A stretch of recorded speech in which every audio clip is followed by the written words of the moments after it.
ভারত ও পাকিস্তানের মাঝে চলমান উত্তাপের মাঝেই পূর্বাঞ্চলে নতুন করে থাবা বসালো চীন। পঞ্চমবারের মতো অরুণাচলের অন্তত 27টি স্থানের নাম পরিবর্তন করেছে বেইজিং। এই পদক্ষেপে তীব্র ও কড়া ভাষায় নিন্দা জানিয়েছে নয়াদিল্লি। এই পরিস্থিতিতে সীমান্ত জুড়ে তাই আবারও নতুন সংঘাতের আশঙ্কা বাড়ছে।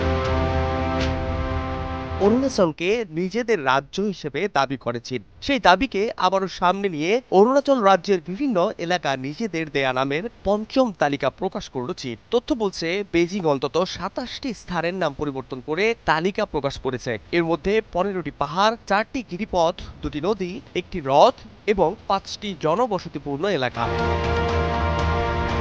চীন ভারত প্রকৃত নিয়ন্ত্রণ রেখা এলএসসি লাদাখ সেক্টরে 4 বছরের বেশি সময় ধরে চলমান সামরিক অচলাবস্থা নিরসনে গেল বছরের অক্টোবরে সমঝোতায় পৌঁছায় দুই দেশ। এই সমঝোতার পর চীনের এমন পদক্ষেপের তীব্র ক্ষোভ ও কড়া ভাষায় নিন্দা জানিয়েছে ভারত।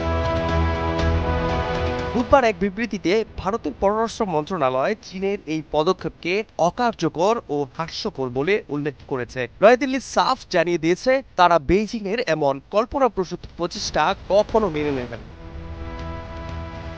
পররাষ্ট্র মন্ত্রণালয়ের মুখপাত্র রণধীর জয়সওয়াল বলেন, আমরা লক্ষ্য করছি চীন একাধিকবার ভারতের রাজ্য অরুণাচল প্রদেশের বিভিন্ন স্থানের নতুন নামকরণ করে সেখানে নিজের অধিকার প্রতিষ্ঠার অপচেষ্টা করছে। ভারত এই ধরনের প্রচেষ্টা জোরালোভাবে প্রত্যাখ্যান করে। যদিও চীন বহুদিন ধরেই ভারতের উত্তর পূর্বাঞ্চলীয় রাজ্য অরুণাচল প্রদেশকে জংনান বা দক্ষিণ তিব্বত বলে দাবি করে আসছে। বিশ্লেষকদের মতে চীনের এমন পদক্ষেপ আন্তর্জাতিক মহলে তাদের দাবিকে প্রতিষ্ঠার একটি কৌশল মাত্র, যা বাস্তব ভিত্তিহীন এবং আঞ্চলিক স্থিতিশীলতার জন্য হুমকি স্বরূপ।